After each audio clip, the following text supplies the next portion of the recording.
नमस्कार दोस्तों, स्वागत है आपका जीके लाइव पाठशाला में। उत्तर प्रदेश पुलिस री एग्जाम के सामान्य अध्ययन की सीरीज को हम लोग कंटिन्यू कर रहे हैं। आज आपका 43 नंबर का प्रैक्टिस सेट है, तो प्लीज़ आप लोग वीडियो को लाइक कीजिएगा, चैनल को जरूर सब्सक्राइब कीजिएगा। चलिए शुरुआत करते हैं पहले क्वेश्चन से लेकर। दिया गया है यहाँ पर, अंतरिक्ष में भेजा गया भारत का प्रथम उपग्रह कौन सा था? जवाब हो जाएगा ऑप्शन सी, यह था आपका आर्यभट्ट। ऑप्शन यहां से आपका सी सही हो जाएगा। अगले प्रश्न को देखेंगे। इसमें दिया गया है, इनमें से किसको ईंधन सेल कहा जाता है? जवाब होता है आपका ऑप्शन नंबर डी, आणविक ऑक्सीजन को जो है ईंधन सेल के रूप में जाना जाता है। और यह एक आपका इंपॉर्टेंट क्वेश्चन है, कई बार पेपर में पूछा गया है। नेक्स्ट क्वेश्चन है, कोशिका का शक्तिगृह यानी पावर हाउस किसे कहा जाता है? क्या गाल्जी काय को कहा जाता है, अंतर्द्रव्य जलिका को कहा जाता है, लाइसोसोम को कहा जाता है, या सूत्रकणिका को कहा जाता है? जवाब है ऑप्शन डी, सूत्रकणिका को जो है कोशिका का पावर हाउस कहा जाता है। अगला प्रश्न है, ब्लू बेबी सिंड्रोम, बहुत बार इसका नाम सुने होंगे। ब्लू बेबी सिंड्रोम भूजल में कौन से प्रदूषक पदार्थ के मिलने से होता है? जवाब होता है, इसमें जो है पानी में अगर जो नाइट्रेट मिल जाता है तो यहां पर ब्लू बेबी सिंड्रोम नामक रोग होता है। ऑप्शन यहां से आपका बी सही होता है। अगला प्रश्न, केंद्र में संघ कार्यपालिका में कौन कौन सम्मिलित होते हैं? राष्ट्रपति, उपराष्ट्रपति, लोकसभा अध्यक्ष और प्रधानमंत्री, इन चारों में से कौन कौन सम्मिलित होते हैं किसमें? संघ कार्यपालिका में। तो इसका जवाब है आपका ऑप्शन ए सही हो जाएगा। इसमें राष्ट्रपति होता है, उपराष्ट्रपति होते हैं और प्रधानमंत्री होते हैं। ठीक है, 3 लोग शामिल होते हैं, लोकसभा अध्यक्ष इसमें नहीं रहते हैं। अगला प्रश्न है, भारतीय संविधान के किस अनुच्छेद में उल्लिखित है कि सर्वोच्च न्यायालय एक अभिलेख न्यायालय है, यानी कोर्ट ऑफ रिकॉर्ड होगा? क्या अनुच्छेद 125 में है, 117 में है, 121 में है, या 129 में है? जवाब होता है ऑप्शन डी, अनुच्छेद 129 में कहा गया है कि सर्वोच्च न्यायालय एक अभिषेक न्यायालय है। अगला प्रश्न है, भारत के प्रथम मुख्य न्यायाधीश कौन थे? तो ये थे आपके एच.जे. कानिया, हीरालाल जे कानिया जी थे, ये आपके प्रथम मुख्य न्यायाधीश थे। नेक्स्ट क्वेश्चन, सबसे प्राचीन भारतीय साहित्य वेद कुल वेदों की संख्या कितनी है? तो यहां पर जो है कुल वेदों की संख्या पूछा गया है। जवाब बनता है ऑप्शन नंबर ए, 4 कुल वेद। ऋग्वेद, यजुर्वेद, सामवेद और अथर्ववेद, ये आपके 4 वेद हैं। वेदांगों की अगर बात करते तो यहाँ पर 6 आ जाता है। उपनिषदों की बात करते हैं तो 108 आ जाता है। इन सब चीजों को जो आप लोग देख के जाइएगा। अगला प्रश्न है, पानीपत का तृतीय युद्ध किनके बीच लड़ा गया था? जवाब है ऑप्शन डी, यह जो है अहमद शाह अब्दाली और मराठों के बीच लड़ा गया था पानीपत का तृतीय युद्ध। नेक्स्ट क्वेश्चन, पुर्तगाली भारत में कब आए थे? आपको पता है सबसे पहले भारत में पुर्तगाली आए थे और सबसे लास्ट में गए भी थे। जवाब बनता है आपका ऑप्शन ए, 1498 में जो है पुर्तगाली भारत आए थे। आपके राजा जमोरिन के दरबार में वास्को डी गामा 1498 में आया था। नेक्स्ट क्वेश्चन, वायसराय की कार्यकारिणी परिषद में नियुक्त होने वाले पहले भारतीय कौन थे? जवाब है ऑप्शन ए, ये थे आपके सत्येंद्र प्रसाद सिन्हा। ठीक है ना, सत्येंद्र प्रसाद सिन्हा जी थे। ऑप्शन ए यहां से सी हो जाएगा। अगला प्रश्न है, पाकिस्तान नाम सबसे पहले किसके द्वारा गढ़ा गया था या लिया गया था? जवाब है यह जो है चौधरी रहमत अली की दिमाग की उत्पत्ति थी, पाकिस्तान नाम।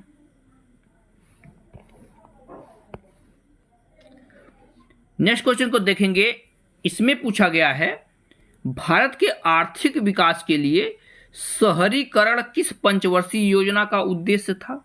शहरीकरण जवाब बनता है आपका ऑप्शन ए, 11वीं पंचवर्षीय योजना का जो है उद्देश्य था शहरीकरण, यानी शहरों पर विकास करना या शहरों की तरफ बढ़ना।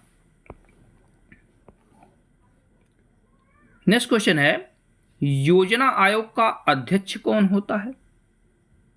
क्या राष्ट्रपति होते हैं, गृह मंत्री होते हैं, प्रधानमंत्री या उपराष्ट्रपति होते हैं? जवाब बनता है आपका ऑप्शन सी, प्रधानमंत्री योजना आयोग के जो है अध्यक्ष होते हैं। योजना आयोग के स्थान पर जो है आप कौन सा आयोग, नीति आयोग ला दी गई है, इस बात को ध्यान रखिएगा। नेक्स्ट क्वेश्चन, 1912 में महाद्वीपीय विस्थापन सिद्धांत का प्रस्ताव किसने रखा था? महाद्वीपीय विस्थापन सिद्धांत की बात यहां पर हो रही है। जवाब है ऑप्शन बी, ये थे आपके अल्फ्रेड वेगेनर, ध्यान रखिएगा अल्फ्रेड वेगेनर।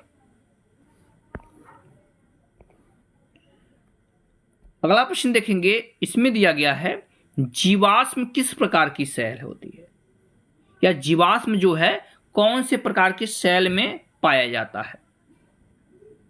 जवाब होता है आपका ऑप्शन नंबर बी, परतदार जो है सेल जो होते हैं इसमें जीवाश्म पाया जाता है, क्योंकि कोई जीव दब जाते हैं उसके ऊपर से जो है रॉक की दूसरी लेयर बिछ जाती है, यही आपकी परतदार होती है। आगे देखते हैं, बनिहाल रेलवे सुरंग कहां पर स्थित है? सिंपल सा क्वेश्चन है, अगर आपको पता है बनिहाल दर्रा कहां पर स्थित है तो आप इसका जवाब आसानी से दे सकते हैं। जवाब है ऑप्शन डी, यह जो है पीर पंजाल रेंज में पड़ता है। नेक्स्ट क्वेश्चन को देखेंगे, इसमें दिया गया है मोनाजाइट रेत से निकला थोरियम कौन से चट्टानों के विघटन के निर्माण से होता है? थोरियम की बात हो रही है।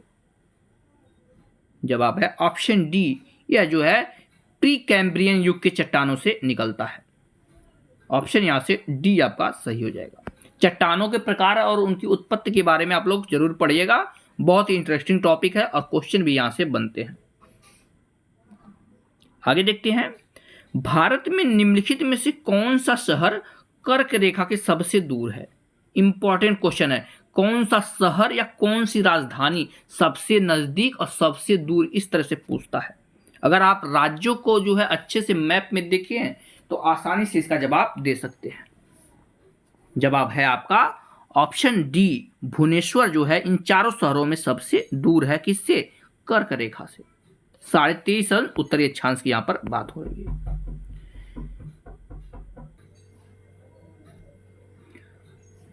अगला प्रश्न देखेंगे, इसमें दिया गया है भारतीय प्रौद्योगिकी संस्थान कानपुर की स्थापना किस वर्ष हुई थी?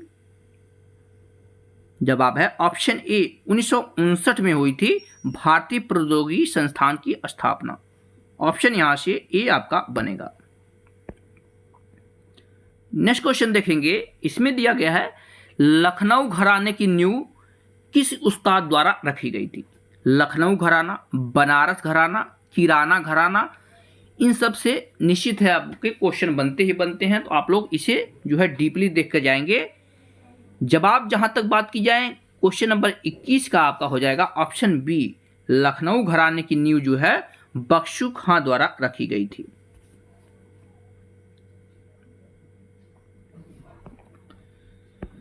अगला प्रश्न है, फैजाबाद के एक प्रमुख संगीतकार थे, इनमें से कौन है जो फैजाबाद के एक प्रमुख संगीतकार थे जिन्होंने शास्त्रीय संगीत में टप्पा शैली का विस्तार किया? टप्पा शैली, बार बार एक क्वेश्चन पूछा जाता है। जवाब बनता है आपका ऑप्शन ए, मुस्तरी बाई थी, इन्होंने जो है टप्पा शैली का विस्तार किया था। अगला प्रश्न है, निम्न में से उत्तर प्रदेश के किस शहर में भारतीय प्रौद्योगिकी संस्थान अवस्थित है? इसका जवाब है ऑप्शन डी, कानपुर में स्थित है भारतीय प्रौद्योगिकी संस्थान। अगला प्रश्न है पीपुल डेलाई, ध्यान रखिएगा, पीपुल डेलाई समाचार पत्र किस देश से छपता है? जवाब बनता है आपका ऑप्शन सी, यह जो है चीन का एक समाचार पत्र है। नेक्स्ट क्वेश्चन, सुरक्षा परिषद में कितने अस्थायी सदस्य होते हैं? संयुक्त राष्ट्र की सुरक्षा परिषद की यहां पर बात हो रही है। पूछा जा रहा है कि इसमें कितने सदस्य होते हैं जो अस्थायी हैं, जिनके पास वीटो पावर है? जवाब है ऑप्शन सी, कुल 5 सदस्य अस्थायी हैं और इन्हीं के पास आपका जो है वीटो पावर रहता है। अगला प्रश्न है निम्नलिखित में से संगीत के लिए कौन सा सम्मान दिया जाता है? क्या व्यास सम्मान, इकबाल सम्मान, कालिदास सम्मान या कबीर सम्मान? जवाब है ऑप्शन सी, कालिदास सम्मान जो है यह संगीत के क्षेत्र में दिया जाता है। ऑप्शन नंबर यहां से आपका सी सही बनेगा। नेक्स्ट क्वेश्चन है अंतरराष्ट्रीय महिला हिंसा उन्मूलन दिवस कब मनाया जाता है? जवाब है आपका ऑप्शन सी, 25 नवंबर को मनाया जाता है अंतरराष्ट्रीय महिला हिंसा उन्मूलन दिवस। नेक्स्ट क्वेश्चन देखेंगे, इसमें दिया गया है 1864 में भारत में प्रथम वन महानिरीक्षीकरण कौन थे, या वन महानिरीक्षक की यहां पर बात हो रही है? जवाब है ऑप्शन डी, यह थे आपके डाइट्रिच बैडिस। ऑप्शन यहां से आपका डी सही होगा। अगला प्रश्न है निम्नलिखित विकल्पों में से कौन सा देश जैव विविधता में समृद्ध है, यानी अग्रणी देश की बात यहां पर होती है? क्या मंगोलिया है, पेरू है, तंजानिया है या मोरक्को है? तो यहां पर बात हो रही है आपकी ऑप्शन बी, पेरू जो है जैव विविधता में एक अग्रणी देश है। अगला प्रश्न है कौन सा भारी जल है? भारी जल की अगर बात करें तो यहां पर D2O की बात हो रही है। जवाब बनता है आपका ऑप्शन ए, ड्यूटेरियम है। ड्यूटेरियम ऑक्साइड की यहां पर बात हो रही है भारी जल के रूप में। अगला प्रश्न है उत्तर प्रदेश का राजकीय पक्षी कौन सा है? जवाब बनता है ऑप्शन बी, सारस है उत्तर प्रदेश का राजकीय पक्षी। नेक्स्ट क्वेश्चन, यूपी की प्रमुखतम तिलहनी फसल कौन सी है? इसका जवाब होगा ऑप्शन सी, यह जो है राई और सरसों जो है उत्तर प्रदेश का प्रमुख तिलहनी फसल है।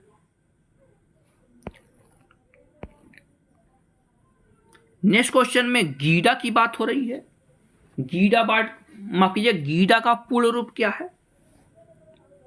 जवाब बनता है आपका ऑप्शन बी, गोरखपुर औद्योगिक विकास प्राधिकरण, जो आपके गोरखपुर के सहजनवा जो है क्षेत्र में यह पड़ता है गीडा। नेक्स्ट क्वेश्चन देखते हैं, काम्पिल मेला निम्नलिखित में से किस धर्म से संबंधित है? कंपिल मेला या काम्पिल मेला भी बोलते हैं इसे। जवाब बनता है ऑप्शन ए, यह जो है जैन धर्म से संबंधित है कंपिल मेला। अगला प्रश्न है हाल ही में अंतरराष्ट्रीय क्रिकेट में पहली बार टाइम आउट होने वाला खिलाड़ी कौन सा है? इसका जवाब बनता है आपका ऑप्शन नंबर बी, ये हैं आपके एंजेलो मैथ्यूज। ये जो है टाइम आउट, यानी जो है टाइम आउट हो गया, क्रीज में पहुंच ही नहीं पाए थे, इसलिए इन्हें आउट कर दिया गया था। अगला प्रश्न है हाल ही में आयोजित चाणक्य रक्षा संवाद का संबंध किससे है? इसका जवाब है ऑप्शन ए, इसका संबंध जो है भारतीय सेना से है।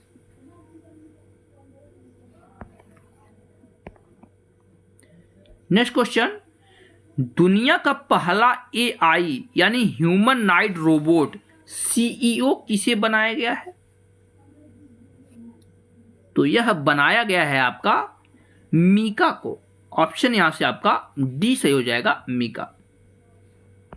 और इस प्रैक्टिस सेट का लास्ट क्वेश्चन है, दिया गया है नवंबर 2023 में खेल मंत्री अनुराग सिंह ठाकुर ने पैरा गेम्स 2023 का शुभंकर जारी किया, उसका नाम क्या है? शुभंकर यानी मस्कट की यहां पर बात हो रही है, तो इसका नाम जो है उज्ज्वला है। ऑप्शन यहां से ए सही हो जाएगा, क्या? उज्ज्वला। तो अगर आपको वीडियो पसंद आई हो तो आप लोग लाइक जरूर कीजिएगा, चैनल को जरूर सब्सक्राइब कीजिएगा और अपने दोस्तों के साथ जरूर शेयर कीजिएगा। मिलते हैं नेक्स्ट लेक्चर में, तब तक के लिए धन्यवाद।